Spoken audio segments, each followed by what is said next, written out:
G'day Gooners, welcome back to the podcast. I'm joined with George, of course, and today we're going to be doing a little preview for the EFL Cup match against Brighton tomorrow at home. George, how are you feeling about this game, first of all? Well, it's a 6:45 a.m. kickoff, so I've got to say I'm quite happy. Great time, uh, great time. for those who are watching from abroad, it's always a tricky one when it comes to English football because they're always at ridiculous times. But this one's a good one. It's a must win. Surrounded by obviously Crystal Palace on the weekend and Burnley next weekend. But it's a must win nonetheless. But I'm feeling good. Thank you. How are you? I'm good, thanks. Great. I love the EFL Cup, to be honest. I know that's probably not a very popular opinion, but I'm sure we're going to get into the lineups later. But I love seeing new players come in and showing that they're worth it and trying to prove themselves. So definitely excited for that. But just on the EFL Cup, because I had a thought and I was wondering, it always gets taken the piss out of a little bit. Gets called a Mickey Mouse trophy. I just want to, as an English person, I want you to explain to me what's the importance of this cup competition. I think for those who are trying to win big things, you know what? It's a trophy. So winning a trophy is better than not winning a trophy. That's number one. What we've seen really in the last, I want to say, 8 to 10 years with Pep and City and their dominance, what I find quite, I guess, important is that when they've won the league, they've usually won the EFL Cup as well. Because it's the first trophy of the year, it really can, I guess, galvanize a squad, can instill confidence into a coach and to the staff and the fans. I think that's why for me, more than its importance necessarily compared to the other trophies, for me, it's important on its own that if Arsenal are really serious about winning big things this season, then we take this competition seriously and we try and win it as quickly as possible.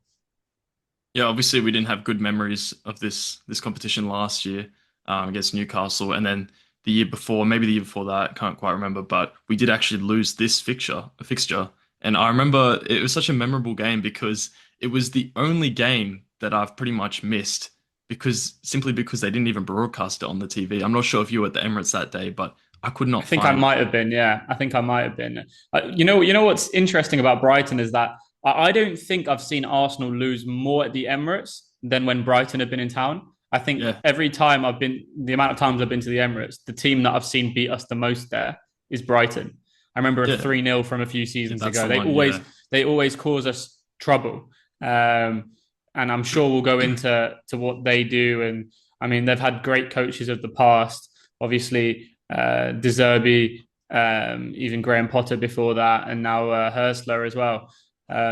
So they're always a well-oiled machine for what they are. I mean, they never usually finish really like in the European spots, but they're always a side that shocks big teams. Um, and they always bring in players through various different crazy scouting network that they've got there. But the owner, what's his name? Tony something, right? Tony. It'll come to my head. I know. I was speaking to you pre-podcast about him, Tony Bloom, Tony Bloom, and yeah. what's interesting about Tony Bloom is that he currently is an owner of a team in the Belgium league, I think, who are top of their league. He's US recently Yes, USG or that's something it. like that. Yeah, USG, yeah. He's recently taken over Hearts in the SBL, and Hearts are 8 points clear at the yeah. top of the SBL at the moment. So, Great for Scottish football. Yeah. 100%. And so clearly he's doing something right. I mean, you've seen the amount of players that they've been able to sell over the past, I don't know, 6, 7 years. You look at the ones that we've bought. We bought obviously Ben White in for 50 million. You've seen Chelsea go and get Caicedo for over 100 million. And there are countless others that they've Trossard. sort of Trossard, of course, they've been able to produce so much talent, and they just replace them. You see, obviously, Caicedo, and even before Caicedo, Bissouma, and now they've got Carlos Baliba, and it's almost like they sort of, I don't know, like I don't know the word I'm trying to regurgitate talent, Yeah, and the way yeah. that they do it is so incredible, and yeah, their work has to be, I guess, looked on in a very very positive manner. So fair play to Tony Bloom and everyone involved at Brighton. Yeah, they're definitely always a team that like I can't keep up with, to be honest. Just the amount of players that they just randomly scout from Peru or like some under 15 team in Venezuela, something like that. It's just ridiculous, but I mean, it's really working for them. So fair play to them. But just on Brighton, obviously they actually hold a record. I'm not sure if you're familiar, but it's the first team to win two games in a row by 6 goals or more. So they beat Barnsley 6-0, and then I believe, oh, we can maybe that's probably wrong, but they won 6-0 both times, which is incredible. 12 goals in 2 games. Obviously, lower league opposition is going to be a little bit easier against Arsenal. I hope we're not going to concede 6. Probably not. But they're a bit of a mixed bag at the moment. Besides that, in their last 5 games, I'll just read it out for you. They've lost against Man United, obviously 4-2. That was just at the weekend. They beat Newcastle, drew against Wolves, and Wolves are terrible at the moment. Beat Chelsea, and then obviously with that Barnsley result. So it really is a mixed bag. So what do you think we can expect from them tomorrow? It's really hard to say. I mean, they've got a lot of injuries. I'll read you their injury list at the moment. Adam Webster, Gruder, who's a new young, I think, attacking midfielder who's been quite good for them. Hinshelwood, Joel Veltman, Mitoma, who's caused us a lot of problems in the past, and Solly March as well. All of those guys appearing in the first team on numerous occasions, pretty important players to them. So you don't really know what to expect. They've got some dangerous players. I think that Minter, who plays on the right hand side, is a dangerous player. Obviously, that guy Welbs is sort Still of going. his career is incredible. It's unbelievable how he's been so injury prone. He was at us and he scored important goals. I remember was it a quarterfinal or a semi-final of the FA Cup against United at Old Trafford. He sort of got us into the semi-final, I think. And obviously he went to Watford. Watford got relegated, and then his career has sort of taken a resurgence at Brighton, and he's become so important for them. He's scoring so many goals. What do you think of Danny Welbeck? Well. Yeah, 100%. What a player. Yeah. How do you think they will set up? Because before the podcast, I was looking a bit into their tactics. It's definitely strange. Correct me if I'm wrong, but when they're playing, they almost revert into a 6-0-5 formation. So their midfielders will push up next to the striker, and then they'll just leave, hopefully, our midfield just there to either push forward or push back. It's definitely strange, and the goalkeeper sort of pushes up into a centre back position. How do you think? Do you think they'll set up like that against us? My gut tells me probably not, just because of how other teams have been successful against us previously. I expect a mid or a low block, probably a low block. I mean, to the naked eye, they appear in a 4-2-3-1 or a 4-3-3. Yeah. But yeah, no, Hurtsler's known for his obscure, I guess, tactics when it comes to shape and formations and rotations. I know, to be quite honest with you, my knowledge on Hurtsler as a coach and what he likes to do is definitely less. I'm less knowledgeable than I was about De Zerbi and De Zerbi's ability for them to find the third man in midfield, and that's how they sort of broke out in presses. And then getting Mitoma on the ball is always a dangerous thing. Luckily, they won't have that tomorrow morning, but. They can cause us trouble in terms of their tactical shape and what they are looking to do. I'm going to have to see it to really know. I'll be able to tell within the first 5-10 minutes of what they're trying to do. But I think they'll probably approach the game like most other teams coming to the Emirates have approached the game. What do you think? Well, I mean, they've been a mixed bag recently, so it's going to be hard to know what to expect. But yeah, Brighton's always been a team, as we mentioned before, a bit of a bogey team, and they've got great players. I'm really glad that Matoma is out, though. He's got that degree in dribbling. So I just remember that game. I believe we beat them 4-2 away from home. Yeah. And Matoma. Yes. It was around the Christmas New Year period, I think. Yeah, in the black kit. Yeah, but I remember Matoma near the end of that game. I'm pretty sure he was involved in 2 goals. Luckily, one of them was offside. So yeah, it's definitely going to be very interesting. Should we move on to what players we should look out for on the Brighton side? 100%. I think I sort of spoke about 2 already, Minter and Danny Welbeck. I think Jorginho Rutia, is that his name? Yeah, I'm pretty sure Jorginho Ruta. I think he was formerly of Leeds. I could be wrong there, but they're dangerous players. Ferdi Kadioglu is traditionally a fullback, but I think he played further forward against United. Really good player as well. Can play off both feet. the Cooper, the Mm, Kuiper, I think his name is. mm. He's a new fullback that's come in. He can also play off both feet. Very very good player. Um, yeah, a few players in there. Obviously, Carlos Baliba in the middle of the park is a top player. I know he had quite a poor game against United at the weekend, but I know there was some transfer speculation in the summer linking him to United, so maybe that had something to do with it. I don't know. Um, Ayari, also his centre midfield partner. My gut tells me that they'll play their first team against us. It's probably a competition that they believe that they can go and sort of beat the Giants because we're playing every 3 days and in many competitions. So my gut tells me that we'll probably rotate somewhat. Yeah, a lot to worry about, but I still think because of our squad depth, we have enough to beat them, especially at home. What do you reckon? Yeah, for sure. I mean, the depth, we're going to get into the lineup soon, but the depth is really strong this year.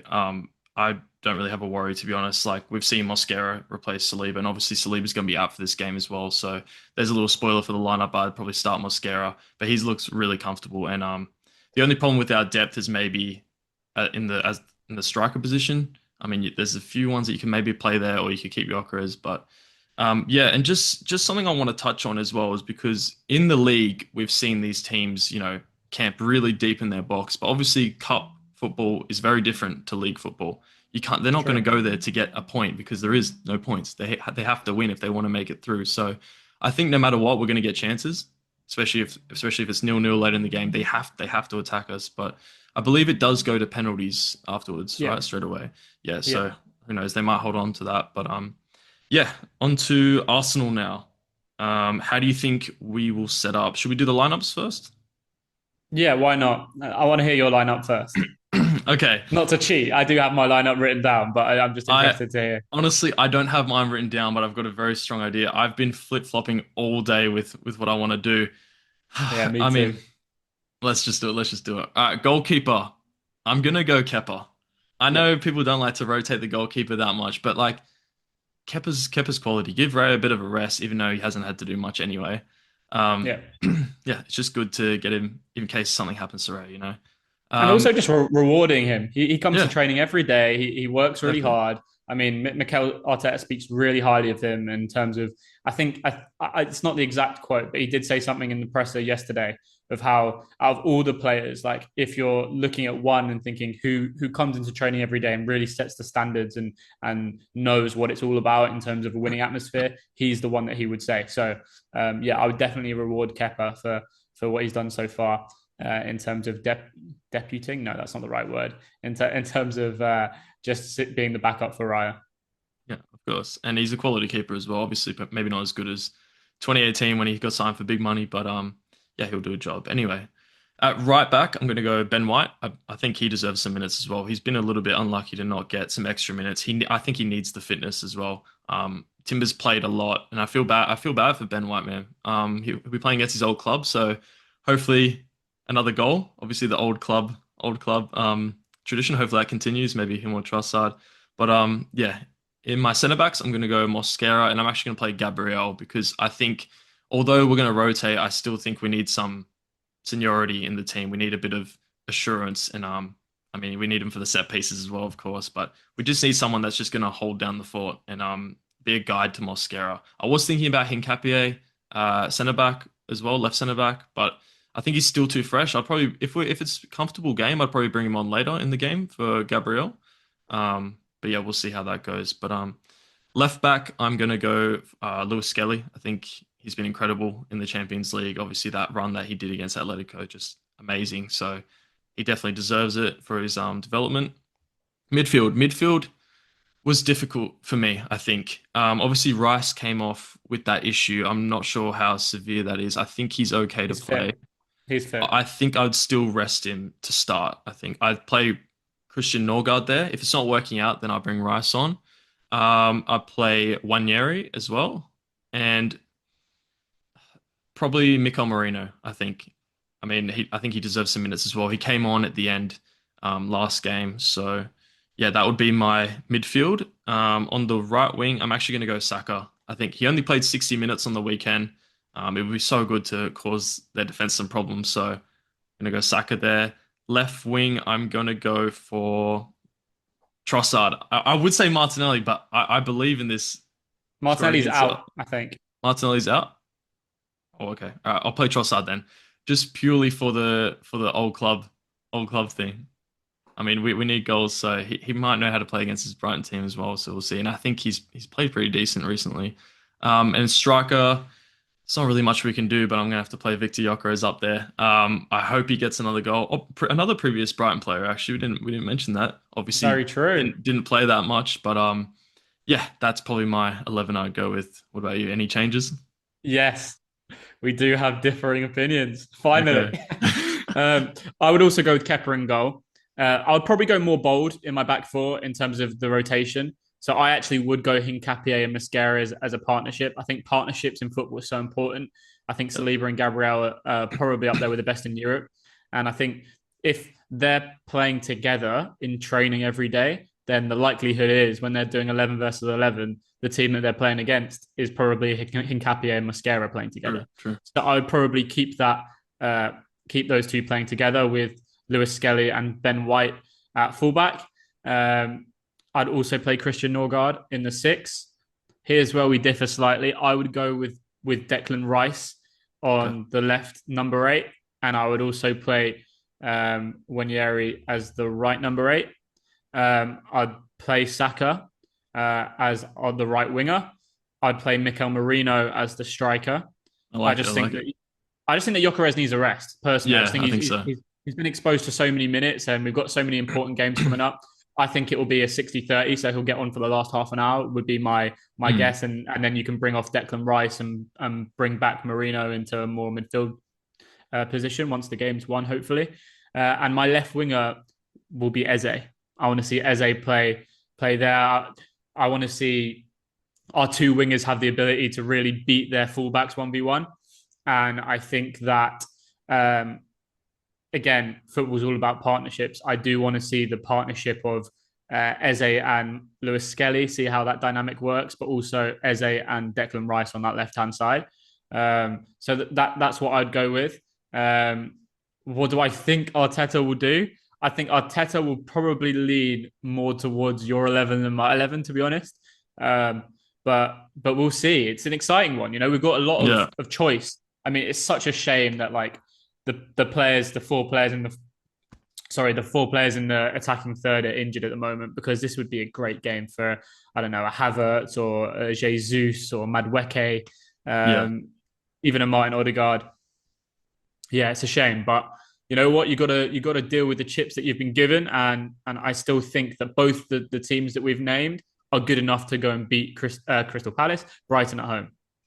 Of course. I mean, we've got so much quality now that's not even a problem. A name that we didn't actually mention that I want to see come on, hopefully if we're up by a few goals or even 2-0 or something, I want to see Max Dowman get some minutes as well. That's why I love the EFL Cup, man, to be honest, because I love seeing these young players come in and just show what they're worth. I mean, we saw him against Leeds. He looks hungry. He can beat a player, and he's only 15 years old. It's absolutely ridiculous. So I really want to see how he gets on. Max is an incredible talent.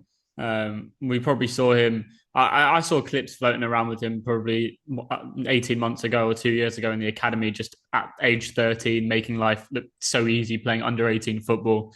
So we always knew that there was a lot of talent there. What I think is different compared to other players is his ability to step up age groups and literally look seamless, play exactly the same way.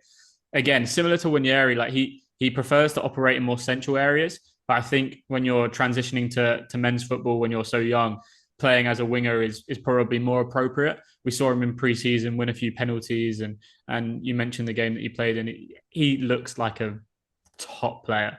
His ability to move, manipulate the ball, and just sort of embarrass defenders. He embarrassed Trippier in pre-season. I'm pretty sure it was honestly incredible to watch someone so young be so devastating. I'd absolutely love to see him get minutes. And Arteta spoke about him quite a lot in the press conference. He was saying, when you look at the passport, you would say that he can't give him any minutes, but you can't be looking at the passport when it comes to someone with such talent. So yeah, I'm in total agreement with you. I would love to see Max play. But I just think the game should be won first. I always think with young players, they need exposure but they need exposure without any, like pressure, Yeah. if possible. So considering that I want Miles to start, and I also want Ethan to start, two very young players in themselves. It's crazy that they look like old uncles compared to Max Doman. I would like to see Max come off from the bench up once the game is dead and buried. Yeah, exactly. That's why I mentioned that I hope that we're up by 2, 3 goals. I mean, Yeah, who knows how it's going to go, but that's what I love about these players that can come on. Like, I really hope Max can get some minutes. I think he deserves it as well. I know he's only 15 years old, and it sounds ridiculous saying that, but I think it would just be great for Arsenal fans to just see that, and it just makes us so excited for the future as well. But just on academy players, do you think there could be any extra substitutes or any surprises that Arteta might throw on the bench? Or I can't really think of anyone honestly, off the I dome at the doubt moment. it. I doubt it. Yeah, I think that it's important to take this competition seriously. Um, and we now have the squad numbers to make up a bench. It's not going to be like going the first leg against, I don't know, PSG in the Champions League when you've got 4 kids under the age of 20 sitting on the bench that none of us have heard of. It's yeah. not like that anymore. Thank God. It's been a great transfer window, and congratulations to obviously all the recruitment staff, Berta, Arteta, everyone involved, to make sure that we don't have that scenario again. So no, in my opinion, no. What do you think? No, I agree 100%. I was just thinking more because we've got like a lot of players out, so I was wondering if we still have enough to fill up a full bench. That's amazing. But if we don't, who knows? You might throw some extra little names in there. I guess we'll have to Well, I'm wait just and trying. see. I'm just trying to think like of the players that I've not started. So you've got what David Raya. I mean, he might even be given a complete break, and Tommy Setford might Yeah, be on the bench. But if not, you've got David Raya, you've got Timber, you've got Gabriel, you've got Calafiori, you've got Zubimendi, you've got Trossard, and you've got Jokeres. So that's 8 players. So maybe one. There might be one, but Dalman, uh, Dalman. Dalman, yeah, there you go, Yeah, Dalman. yeah. There's your There we go. 9 So right there. that's our full squad, I guess. So, Yeah, um, exactly. it's definitely going to be exciting either way. Now, should we go on to some score predictions? Yeah, let's do it. What do you reckon? You can go first. It's such a tough game to predict, man. I mean, you don't know who is going to play. I mean, we've got a good guess. Brighton lost against Man United 4-2. I'm just gonna say, keep it safe. I'm gonna say 2-0 win. Yeah, it's you know what it is. It's really hard to predict us conceding goals because we do it Yeah. not often at all. I'm going to go 3-1. I think we might concede because I think that he might rotate heavily in the back line, and I'm not sure how. Um, I don't know how much they've played together, etc. So I'm going to go 3-1 to the Arsenal. I'm still really confident about this game. I think the football might be slightly more like free flowing, just maybe because of the way Brighton play, and having, I don't know, a left footer on the right hand side of the pitch like Wanyeri, teaming up with Saka and Ben White. You know, the link. I mean, we always talk about the link between Ben White and Saka, and how if they can get going, they are seriously dangerous. And for however good Timber is and has been, and he has been extremely good over the last 18 months, especially considering he had an ACL injury Yeah. as well. We do miss Ben White's ability to overlap Yeah. Saka. It just pulls defenders away, and maybe his crossing ability as well sometimes. So I'm really hopeful that Ben White can find some form, even though I don't think he's going to get that much game time when it comes to the Premier League and the Champions League, because of how good Timber is. I really hope he can find some form, especially being an Englishman myself. Like I want him to represent England. I think he's got a good chance if he plays. The same with Miles as well. So yeah, confident, definitely confident. I want to ask you a question, and it Sure. popped into my head sort of before we got on, and I didn't want to speak to you about it previously because I don't know. I feel like I want your raw reaction to it. I've Okay. seen so much, I want to say shit in the media, right? About how I've seen a Premier League table if set pieces weren't a thing. I've seen pundits talk about how boring Arsenal are. I need to hear your thoughts on it because I'm not going to lie, there could be a bit of a speech coming from me later on I mean, about it. it's just ridiculous. I mean, it's just the media being the media. I know you have strong opinions about who is in the media. Like all these people that are the most influential. Sorry, Carragher, Neville, Roy Keane. Like you notice a pattern here. There's not really any Arsenal players. I know we've touched on this before, but I just think it's ridiculous. Why are you making like a table for if set piece goals didn't count? All right, how about we make a table for no heart if your top goal scorer didn't score any goals? Man City Yeah, drops down. yeah, A table for 100%. 90th minute winners. Liverpool drop down. It's just I think it's just nonsense to be honest. I mean, you can manipulate the table however you want. You know what I mean? Like who has the best kit in the most amount of games? I mean, we'll probably still be first to be fair. But Definitely, but definitely. yeah, I just think it's ridiculous. What do you think? Well, Arteta has spoken about the small margins of the game so often. He speaks and he's demonstrated. You remember in the Amazon documentary when he played the Liverpool anthem and Yeah. everyone in the media took the piss out of us and how that's embarrassing, especially when you don't win. There was him removing the tunnel at the Emirates just for that tiny little gain. I actually heard, do you know who Roman Kemp is? I've heard the name, but not too Right. familiar. So he's like a radio host. He's an Arsenal fan, and he was flying to Lisbon, and it happened to be on the same flight as the Arsenal squad and Mikel Arteta, who he had never met before. And Arteta went up to him because he's very well known in the UK, and he was like, it was just after, I think it was just after, I want to say the Lisbon game. I can't actually remember which game it was just after. It was after a game at the Emirates. And it was the first game at the Emirates where once someone scored, the person on the tannoy would say the player's name 3 times. So if it's Saka, Bukayo, Bukayo, Yeah. Bukayo 3 times, right? And he asked Roman Kemp, he was like, "Did you have fun?" And Roman Kemp was like, "Yeah, I had fun. Yeah, it was a good time." He goes, "But how much fun?" And like most people would be like, "What a psychopath!" But like the details, the small details of the game are so important, and that's just like off the pitch. Now think about on the pitch, right? You've heard Xhaka talk about how good of a coach Arteta is. You've heard different coaches talking about how good of a coach Arteta is. But set pieces are 30% of goals this season in the Premier League, not by Arsenal, by the whole league, have been scored by set pieces. So why, if a margin is a third of goals in the league, would you not want to be a master of every single component? Like, why would you not want to be a master of that? It doesn't make sense to me. So the media narrative is, to me, completely abhorrent. I can't believe it. Yeah. Like, and this is where it seems like it's an anti-Arsenal agenda. I don't like talking about that. I don't like thinking that the refs have an agenda, fans have an agenda. But I really think that, like, for example, if we went to win the league, because we haven't done it in 20 odd years, right? It would hurt opposition fans that much more that they have to say, oh, well, if they win the league by playing this way, then surely like it doesn't count and like it's an ugly title and like you've done it playing the like a bad brand of football and you've done it the ugly way and all that stuff. And I just think it's a load of rubbish, to be honest with you. Yeah. I I think it's think very reactionary as well. I mean, we're only 9 games in. What's that? Like about 100%. a quarter of the season.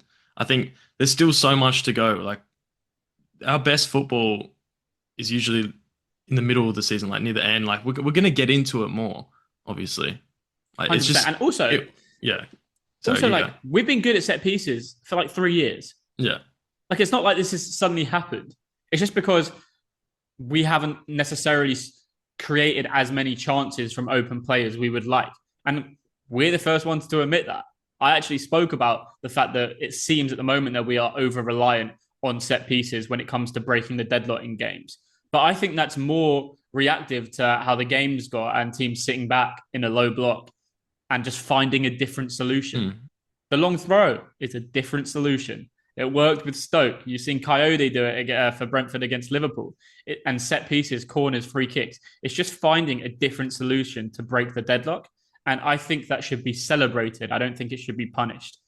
I also Yeah. think that when Odegaard returns into the side, things will change. Yeah, of course. And I think another interesting point. I saw it on TikTok. I forget the name. Forgive me. But we haven't really seen like who knows if maybe if we didn't score those set piece goals in those games, we could have clicked into a different gear. Maybe Arteta has something else up his sleeve. So you got to let the season speak for itself, I think. I mean, in these games, we scored 2 set pieces and it's just comfortable. We might get an extra goal here or there, but like we don't need to push into that second gear. You know what I mean? So it could come later on, and I 100%. hope it does. But I guess And we'll find also, out. we've seen what happens when teams want to beat us. We've seen what happens when a Simeone team known for their defensive capabilities come to the Emirates, concede a goal and open up, we kill them. We Yep. saw what happened with Forest when they came to the Emirates and they tried to play. We killed them. We saw what happened when Leeds came to the Emirates and they tried to play. We killed them. So it's cat and mouse. If a team is going to sit back in a low block, then do not complain when we score from a set piece, because inevitably it's a skill that Arteta and his staff have mastered. And that's great. We should be celebrating that. And on that note, I reckon it's probably a good time to wrap up. And hopefully Arsenal go on to beat Brighton tomorrow morning, and we can be talking about Burnley and our lineups for that game and how we've destroyed them 5-0 tomorrow morning. I'm confident. I hope you are as well. And yeah, I guess that's enough from me. Do you want to see us out? Yeah, I mean, I'm confident for the game. I just want to give a quick shout out to Matt Ryan, ex-Brighton and Arsenal player, Aussie as well. Believe the only Aussie to play for Arsenal, so I have to give him a shout out. He's obviously the captain of my national team, so love him to bits. I've actually met him as well, so that was the only soccer I've met. So yeah, shout out to him. But yeah, we'll catch you guys tomorrow for the post-match stuff. We're going to be talking all things Brighton there, and obviously Burnley preview. Definitely really exciting. Very busy schedule at the moment, but yeah, we'll see you there. Have a good day, Gooners.